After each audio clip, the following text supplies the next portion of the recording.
Madame, Monsieur, bienvenue dans cette émission RDC Environnement. Comme vous le savez, c'est votre magazine des questions environnementales et du développement durable, une production de l'agence Galaxy Media.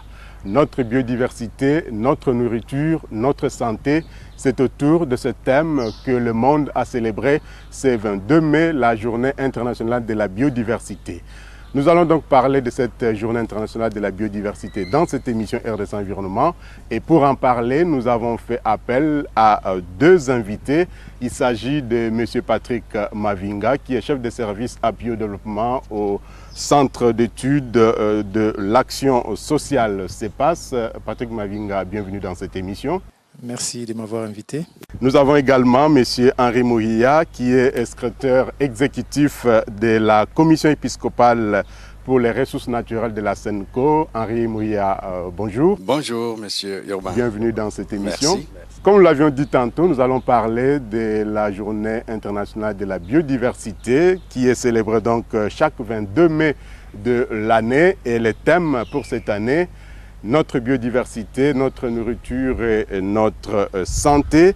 La journée internationale de la biodiversité et Patrick Mavinga, ça vous renseigne quelque chose? Disons que oui et non. C'est une journée qui est pour le moment essentiellement tournée vers les professionnels du secteur de l'environnement. Une journée qui n'est pas très vulgarisée.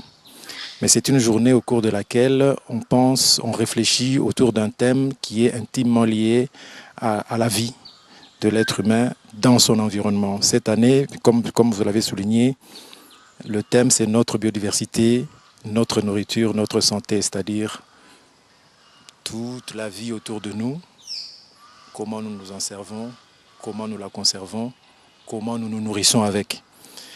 Et donc, dans une certaine mesure, oui, c'est une journée qui me dit quelque chose, mais dans une plus large mesure, en me mettant à la place du citoyen lambda, c'est une journée qui passe carrément inaperçue. Alors, le citoyen lambda là, qui vous suit veut comprendre ce que c'est la biodiversité. Est-ce que vous pouvez lui dire ce que c'est la biodiversité ou la diversité biologique? La biodiversité, écoutez, le mot étymologiquement, si on donne une explication, une définition classique, bio qui signifie vie, c'est la diversité de la vie, c'est l'ensemble du vivant, des micro-organismes, des plantes, des animaux, des êtres qui vivent et des différentes interactions entre ces différents êtres vivants.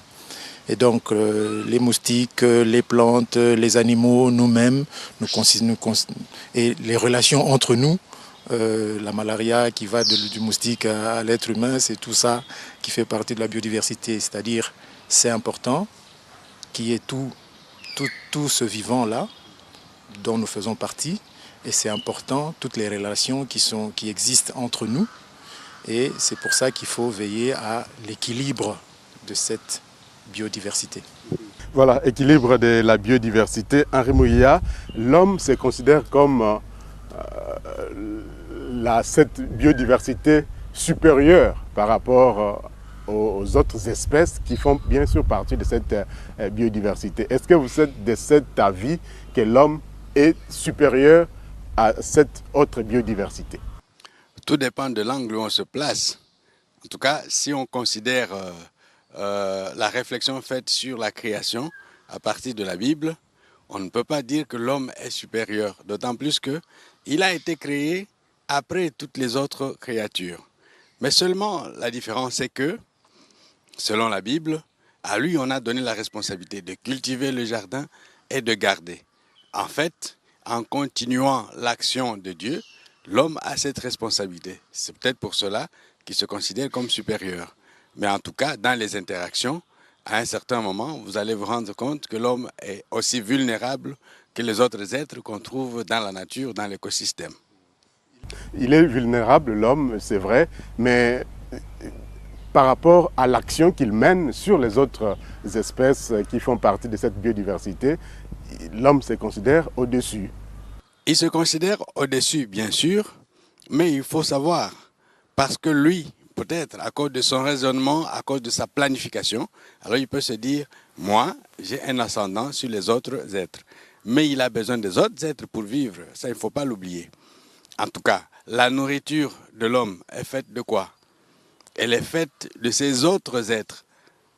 Vous avez les céréales qui viennent des plantes, vous avez la viande qui vient des animaux, et vous avez, qu'est-ce que je peux dire? Par exemple, ici, on a des arbres où on peut trouver des chenilles. C'est tout ça qui fait partie de la biodiversité et qui montre qu'il y a une certaine interconnexion, une certaine interdépendance, mais puisque l'homme a cette responsabilité de cultiver et de garder, c'est peut-être pour cela qu'il se considère comme supérieur, tout en étant aussi faible que les autres êtres.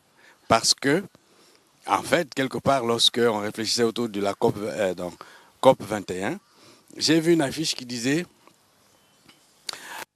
l'homme a besoin de la nature, mais la nature n'a pas besoin de l'homme.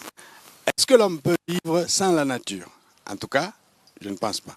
Est-ce que la nature peut vivre sans l'homme? Je pense, parce que l'homme est venu, il a trouvé. Voilà. Alors, une journée internationale de la biodiversité, pourquoi faire? Est-ce que ça a encore son sens aujourd'hui par rapport à tout ce qui se passe dans cette nature, par rapport à la biodiversité? Pourquoi une journée de la biodiversité? En fait, l'interconnexion qu'il y a entre toutes ces espèces fait par exemple que pour avoir certains arbres, il faut qu'il y ait des oiseaux qui aient consommé des fruits quelque part et qui aient laissé tomber des graines à un autre endroit. Vous avez des abeilles par exemple qui prennent du pollen et ils vont vous fabriquer du miel, vous avez des papillons, ainsi de suite. À ce moment-là, ça fait une biodiversité. Vous avez l'animal qui mange de la verdure, l'homme qui mange de l'animal, et quand l'homme périt et quand l'animal périt, ça permet de donner de la fertilité au sol pour que la verdure puisse croître. Bon, maintenant, est-ce que ça a un sens? Le sens, c'est tout simplement que on a l'impression que l'action humaine va au-delà de la capacité de la nature. On surexploite la nature pour en tirer les ressources naturelles. Et en tirant à l'excès, on crée un certain déséquilibre que l'on peut voir à travers, par exemple, la pollution lorsqu'on exploite, parce que maintenant on parle de réchauffement climatique. Vous avez, avec l'ère industrielle, vous avez la pollution, la production excédente des gaz à effet de serre, alors qu'on peut se dire les gaz existaient depuis bien longtemps. Mais c'est le fait qu'on fait des combinaisons qui font produire plus qui déstabilisent le système. C'est pour cela qu'il est important aujourd'hui que l'on puisse réfléchir sur cet équilibre dans l'interconnexion que nous avons dans cet écosystème. Que nous n'ayons pas à exterminer par exemple les éléphants qui ont un rôle, que nous n'ayons pas à exterminer par exemple les perroquets, que nous n'ayons pas à exterminer d'autres animaux qui ont un rôle, que nous n'ayons pas par exemple à aller pêcher avec des moustiquaires en prenant tous les petits poissons, alors qu'il faut laisser cette espèce aussi croître. C'est ça. Voilà. Patrick Mavinga, nous l'avions dit, les thèmes qui exploitaient cette année en marge de cette journée internationale de la biodiversité, c'est notre biodiversité, notre nourriture, notre santé. Que peut-on comprendre par rapport à ce thème en marge de cette journée? Quelle explication donner à ce thème? L'idée cette année, c'est de sensibiliser davantage l'homme que nous sommes sur la nécessité de prendre soin de cette biodiversité, parce que de cette biodiversité, nous tirons l'essentiel pour la variété de notre alimentation. De cette biodiversité, nous tirons l'essentiel pour l'amélioration de notre santé. Voilà le soubassement du thème de cette année particulièrement. Donc quand on parle de la biodiversité, on parle de la nourriture, on parle de la santé. Notamment, oui. Pas seulement, mais entre autres. Et cette année... Un lien étroit évite... Oui, comme disait le collègue Henri tout à l'heure, l'animal constitue une bonne partie de l'alimentation humaine, de la même manière que les plantes, ainsi de suite. Et donc, la conservation de cette biodiversité, le maintien de l'équilibre dans cette biodiversité nous permet à nous de mieux gérer les questions alimentaires, de mieux gérer les questions de santé de l'être humain. Et c'est sur ça qu'on a voulu mettre l'accent pour la célébration de cette année. Alors, Selon certains experts, aujourd'hui, la biodiversité est menacée. Mais d'abord, avant d'arriver aux menaces, quel est l'état des lieux aujourd'hui qu'on peut établir de cette biodiversité au niveau d'abord du bassin du Congo où nous sommes en tant que pays membre du bassin du Congo, la République démocratique du Congo? Il faut analyser la biodiversité sous trois niveaux. C'est-à-dire qu'il y a la question de la génétique, c'est-à-dire la constitution de ces espèces. Il y a la question qui nous préoccupe énormément, c'est la question des écosystèmes.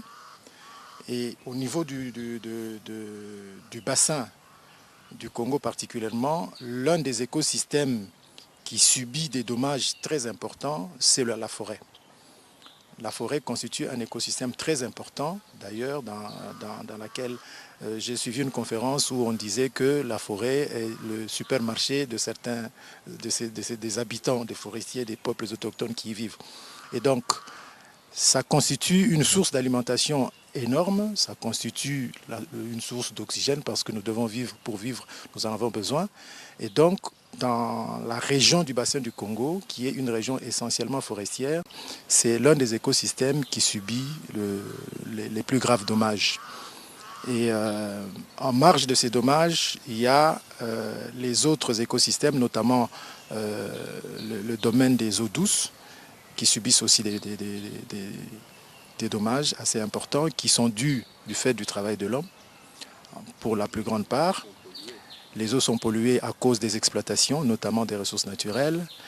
La forêt, il y a une déforestation massive due à l'exploitation forestière, anarchique surtout, due à l'agriculture qui est de plus en plus intensive, surtout dans cette région, qui a longtemps été épargnée, mais en ce moment, l'agriculture commence à devenir de plus en plus intensive avec l'implantation des grands groupes internationaux, mais également à cause du besoin d'énergie des populations. Les populations qui consomment pour l'essentiel le bois comme source d'énergie. Alors, par rapport aux menaces même qui pèsent sur la biodiversité, M. Henri Mouria, il est établi aujourd'hui que, par rapport à ce que disait Patrick Mavinga, les populations autochtones, par exemple, elles n'ont que la forêt comme source de nourriture, comme source d'énergie. Et quelles sont aujourd'hui les menaces qu'on peut épingler qui pèsent sur la biodiversité? Patrick venait de donner une série d'éléments qui composent la biodiversité. Il a abondamment parlé de la forêt ici. Si je prends la forêt, elle est coupée parce qu'on doit vendre du bois. Elle est coupée parce qu'on doit avoir le bois comme énergie de chauffe. La forêt est coupée parce que les villes s'étendent. La forêt est coupée parce qu'on doit cultiver pour avoir de la nourriture. Mais la forêt est l'habitat non seulement des populations autochtones, mais de plusieurs animaux, de plusieurs insectes. Ça veut dire que quand vous détruisez l'habitat, vous perdez l'endroit où les animaux, par exemple, peuvent dormir. Et vous savez qu'il y a aussi le braconnage.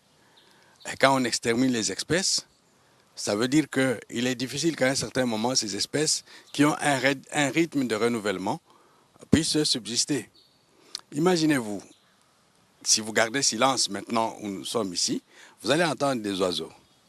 À supposer qu'on soit à un endroit où vous avez des arbres et tout ça, aucun bruit d'oiseau, aucune trace d'un animal qui serait passé, vous direz qu'il y a la vie.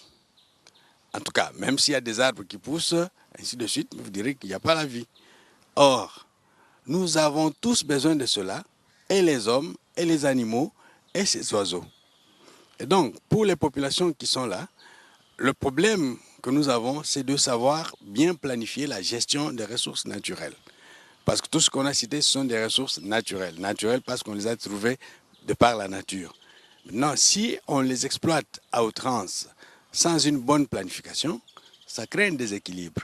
Or, il arrive que c'est ça le problème qu'on a parfois dans nos pays, où vous n'avez pas un plan de gestion des ressources naturelles, je peux même dire un plan d'aménagement du territoire, ainsi de suite. Est-ce que si au niveau du bassin du Congo, l'état de lieu il n'est pas du tout reluisant, mais est-ce qu'il est aussi de la même manière au niveau international en ce qui concerne l'état de lieu de la biodiversité? Oui, dans son encyclique, le pape François a parlé de deux grands écosystèmes où il y a la biodiversité. Il a parlé du bassin de l'Amazonie en Amérique latine et du bassin du Congo. Bien sûr qu'on a encore une forêt en Asie, mais les problèmes que nous vivons ici sont vécus aussi en Amazonie. D'ailleurs, le pape a convoqué un synode sur l'Amazonie qui aura lieu d'ici la fin de l'année. Donc, les questions qui se posent ici, dans le bassin du Congo, se posent aussi avec acuité dans le bassin de l'Amazonie, où on retrouve les mêmes problèmes. Mais ça, c'est l'écosystème forestier. Si vous allez ailleurs, dans les pôles par exemple, il y a un autre problème qui se pose, la fonte des glacières. Ce qui signifie qu'il y a certaines îles qui risquent de disparaître parce que, à cause du réchauffement climatique, il y a des glaces qui se fondent et le niveau d'eau augmente. Et ça pose problème. Ça veut dire aussi que les animaux qui vivent dans ces milieux sont appelés à disparaître, tout comme les humains. Les humains peuvent peut-être fuir et aller à d'autres endroits. Mais vous savez que la Terre est subdivisée en États, oui, des réfugiés climatiques, et vous avez vu des images, comment ils sont reçus à travers le monde. La diversité biologique est indispensable à la santé et au bien-être de l'espèce humaine. J'exhorte donc tous les acteurs, gouvernements, entreprises, sociétés civiles à agir pour notre planète, la seule dont nous disposons, et à prendre de toute urgence des mesures de protection et de gestion durable pour préserver la vie dans toute sa richesse et sa fragilité. Ce sont là les propos du secrétaire général de l'ONU, Antonio Guterres, à l'occasion donc de cette journée internationale de la biodiversité célébrée, je vous le rappelle, le 22 mai de chaque année. La biodiversité, nous en parlons donc, monsieur Henri Mouya. Est-ce qu'aujourd'hui, on peut se dire que la biodiversité joue son rôle par rapport aux besoins même de l'homme qui lui-même fait partie de cette même biodiversité? Quand nous parlons ici, nous respirons. Ce que nous inspirons, c'est l'oxygène. Ce que nous expirons, c'est le dioxyde de carbone. Et les arbres qui nous entourent ici jouent ce rôle-là avec la photosynthèse pour pouvoir transformer le dioxyde de carbone en oxygène. Et avec le changement climatique, où il y a une forte émission de gaz à effet de serre, on a besoin des forêts, on a besoin de l'arbre pour produire autant d'oxygène, pour réduire la production pour absorber le dioxyde de carbone. Vous voyez le rôle. Et c'est pour cela que maintenant on insiste ces jours-ci sur la conservation des forêts et sur la plantation des arbres pour pouvoir agrandir la surface des forêts. Vous voyez, ça c'est un des éléments. Voilà, un des éléments, mais selon aussi les spécialistes, Patrick Mavinga, la forêt ne constitue pas, en tout cas, le seul puits de carbone, mais il y a aussi et surtout les océans qui sont un grand puits de carbone. Est-ce que vous êtes de cet avis? Parce qu'aujourd'hui, même si on dit que les poissons, par exemple, dans nos lacs meurent de vieillesse, mais nous ne savons pas qu'il y a aussi la pollution là-dedans. Et donc, les eaux constituent aussi un autre puits de carbone. Je ne saurais pas vous répondre sur cette question de manière très précise. Les poissons meurent de vieillesse dans les lacs. C'est fort peu probable en ce moment. Ils meurent plutôt de suffocation, ils meurent des effets de la pollution, ils meurent de la pollution des eaux. Beaucoup plus aujourd'hui que de vieillesse, en tout cas. Tout comme les êtres humains, aujourd'hui, nous sommes en train de mourir de tout un tas de maladies qui sont, entre autres, dues à l'activité humaine qui génère énormément de pollution. Et donc, les eaux sont aussi polluées que l'air en ce moment et sont aussi polluées que l'environnement dans lequel nous nous trouvons par la production des déchets quotidiens. Et c'est l'une des raisons pour lesquelles on a mis en place depuis 2015 un réseau ecclésial du bassin du Congo qui qui a la vision d'un bassin du Congo émergent au sein duquel tous ont accès à une vie de qualité supérieure grâce à une gestion responsable et durable des ressources naturelles et spécialement les ressources énergétiques, halieutiques, biologiques, forestières et animales disponibles. L'idée, c'est de mener une série de réflexions, de réflexions à la lumière de la doctrine de l'Église, parce que c'est un réseau de l'Église catholique, de définir des actions concrètes qu'il faut entreprendre dans la région pour essayer d'atténuer les effets néfastes dus à l'activité humaine, d'encourager la création et le renforcement des organisations de la société civile et des organisations de l'Église, des communautés locales, pour qu'elles s'engagent pour la préservation et la conservation des écosystèmes. Tout ça, c'est justement pour essayer de permettre à ce que cet environnement soit géré de manière parcimonieuse pour que l'homme puisse en profiter comme ça a toujours été le cas. Et ça, c'est au vu des détériorations accélérées qui perdurent depuis quelques années et qui s'aggravent année après année. Alors, vous m'avez dévancé, le réseau, effectivement, les réseaux ecclésial du bassin du Congo, le REBAC. Monsieur Henri Mouya, vous avez même pris part à la conférence qui a été organisée à Washington en mars dernier, dans le cadre, bien sûr, de ce réseau.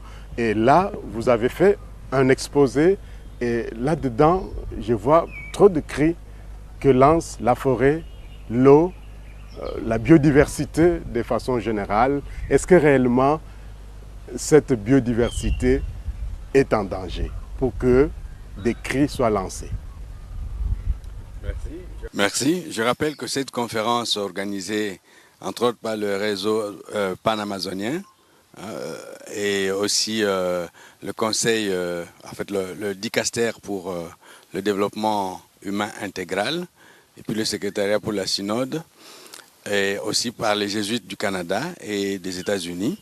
Donc cette conférence visait à préparer le synode qui aura lieu sur l'écologie, en fait sur l'Amazonie.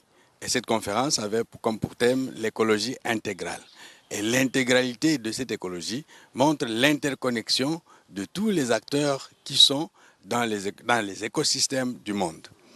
En fait, lorsque vous observez très bien, vous allez vous rendre compte qu'à cause de l'action humaine, il y a autant de plaintes que nous essayons de mettre en personnalisant les différentes espèces. Si vous prenez les arbres, on a parlé ici de la déforestation, où vous avez, par exemple, pour le cas de notre pays, on coupe d'une manière incontrôlée. Parfois, on a coupé des grumes, on les a abandonnés. Ce n'est pas normal. Même si le taux de déforestation est faible. On peut dire ça, mais il ne faut pas dire que c'est si faible. Quand vous regardez la carte, autour des villes, vous allez vous rendre compte que les forêts sont en train de s'éloigner. Voilà, ça c'est la forêt, donc les arbres. Et quand vous avez déforesté, les animaux qui y vivaient vont vivre où? Ils n'ont plus d'habitat. Bon, je prends par exemple l'eau. L'eau est polluée, notamment par l'exploitation minière, où on utilise des produits toxiques, notamment aussi par les déchets domestiques. Mais vous savez le désastre que causent les bouteilles en plastique. Quand vous regardez nos rivières ici, on a même l'impression qu'il n'y a plus de bouteilles que de poissons. Bon, on peut prendre encore les oiseaux et les animaux. Vous savez ce qu'on fait avec le braconnage.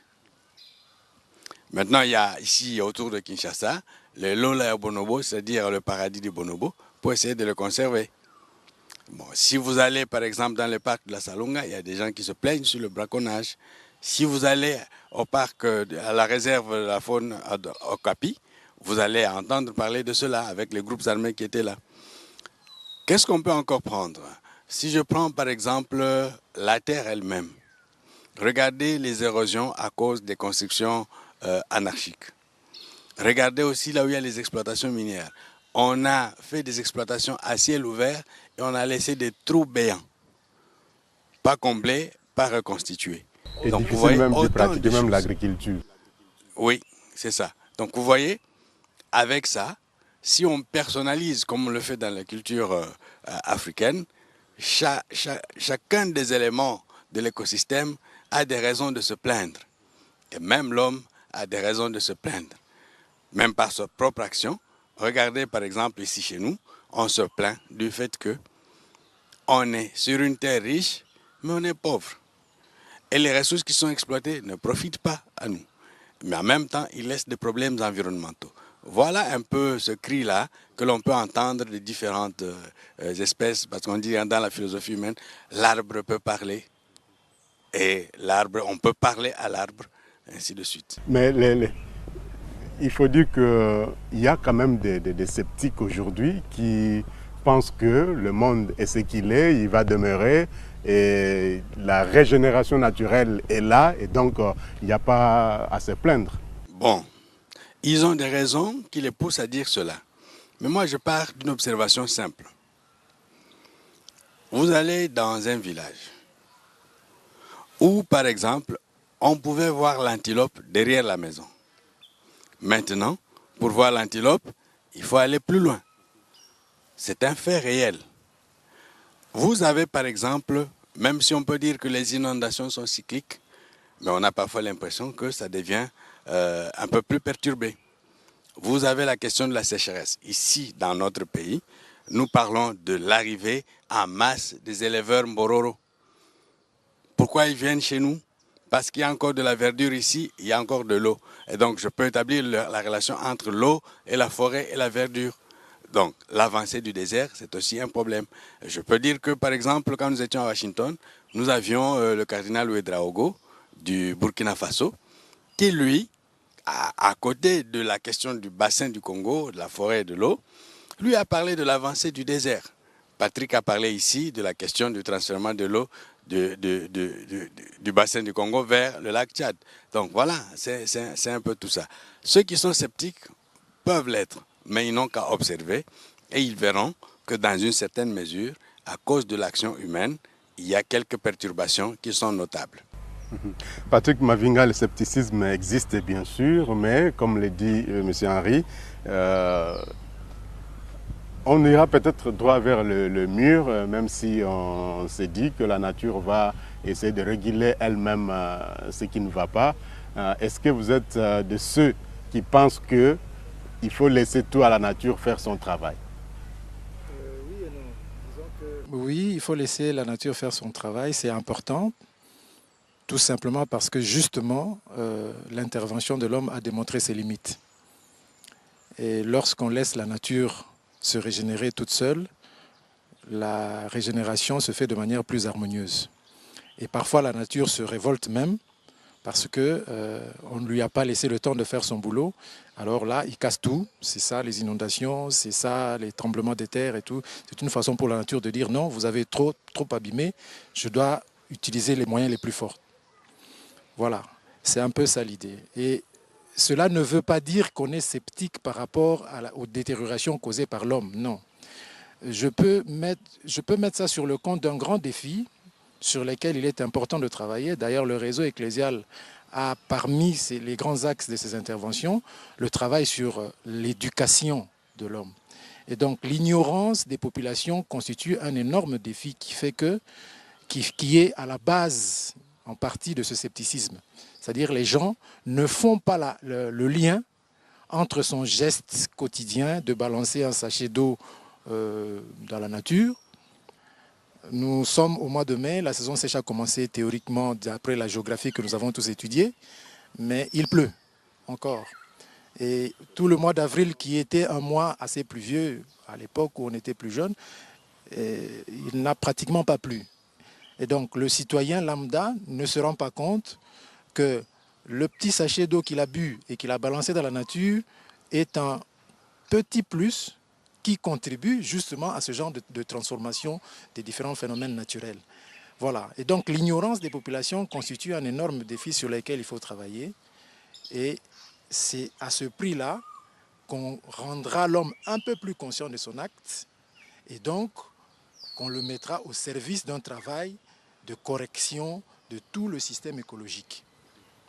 Et pendant ce temps, on remarque que les choses ne vont plus correctement, les perturbations des saisons culturelles, la diminution du niveau des eaux dans un lieu et l'augmentation de ce même niveau des eaux dans un autre, parce que les effets du changement climatique ne sont pas perçus de la même manière partout. Si à un endroit il y a augmentation du niveau des eaux, il peut y avoir diminution du niveau des eaux d'un autre endroit. Et tous ces phénomènes n'inquiètent peut-être pas encore ces citoyens lambda dont vous parlez. Ces phénomènes inquiètent quand même certains. Parce que le fait qu'il y ait, on voit les images à la télévision, des populations qui se déplacent, ces populations-là, elles sont conscientes, elles savent qu'il y a des problèmes, elles vivent ces problèmes.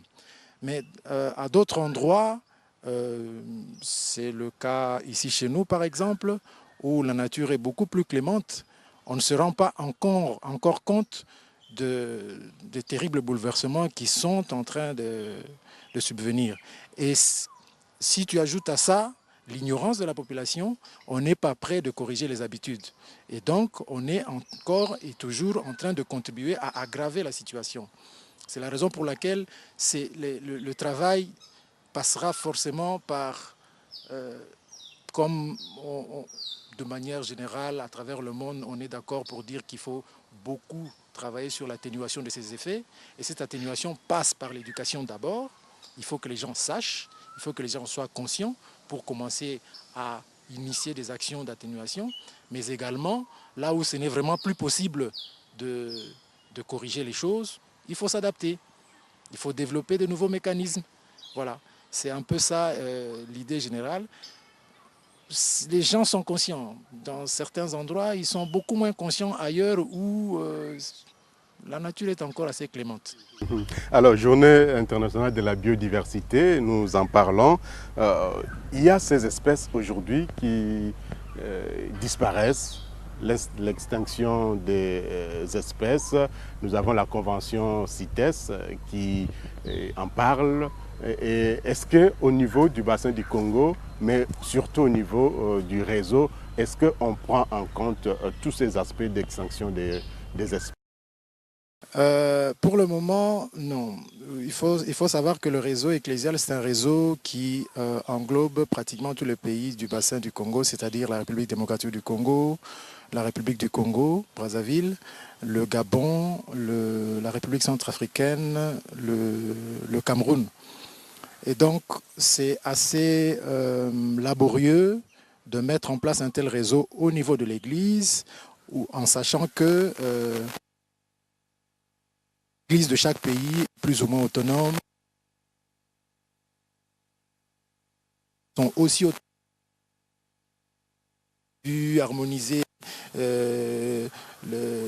accorder tous les violons à tous les niveaux pour que...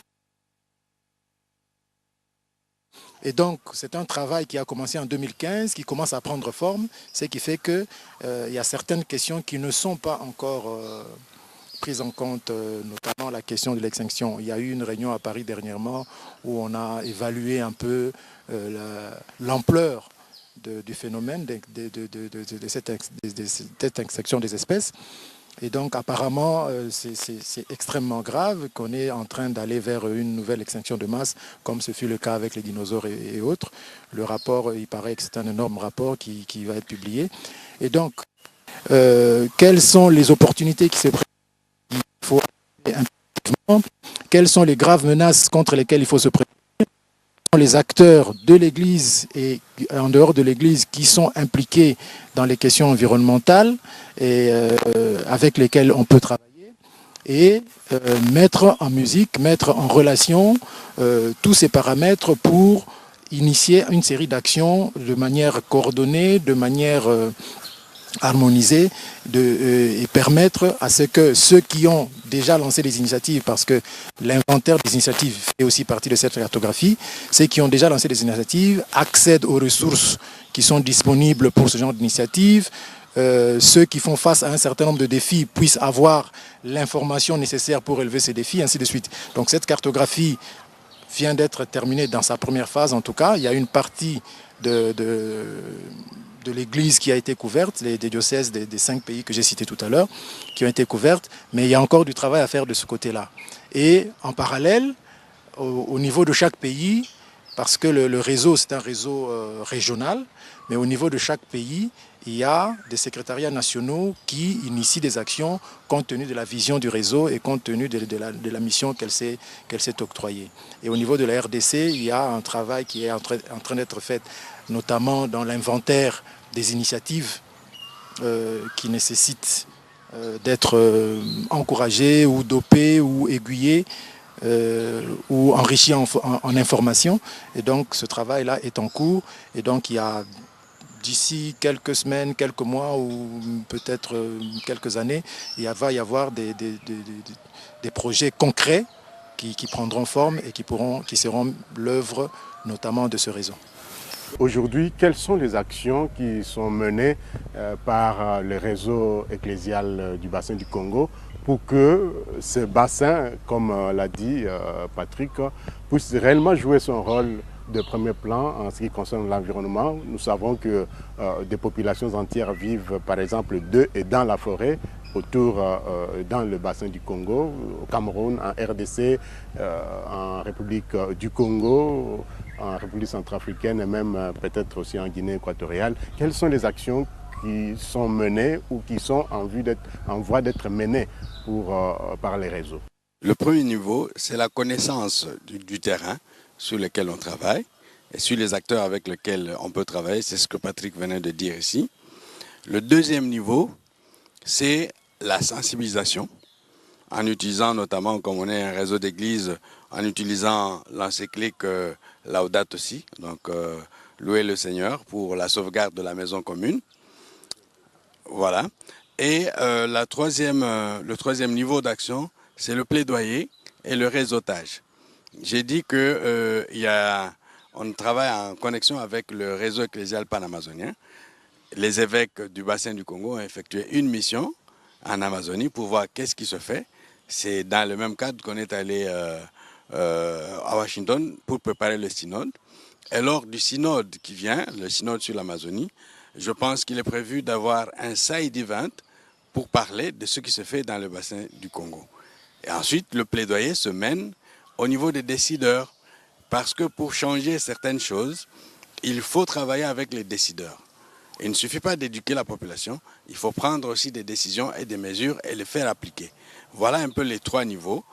On travaille avec les gouvernements, on travaille avec les institutions régionales et les institutions internationales. Voilà les 3 niveaux. Alors, le réseau a déjà fait son chemin, mais de quoi il sera fait demain? Quelles sont les perspectives de ce réseau ecclésial du bassin du Congo? Les perspectives, c'est un peu ce qu'on peut trouver dans la vision, telle que Patrick l'a dit. Nous voulons amener le plus grand nombre de citoyens et le plus grand nombre de dirigeants du bassin du Congo à prendre conscience de la question de la dégradation du bassin et à pouvoir planifier la gestion des ressources naturelles du bassin du Congo pour le bien des populations du bassin du Congo et dans l'harmonie avec l'environnement. Et aussi apporter une contribution au monde parce que nous avons ce qu'on appelle le deuxième poumon de la planète.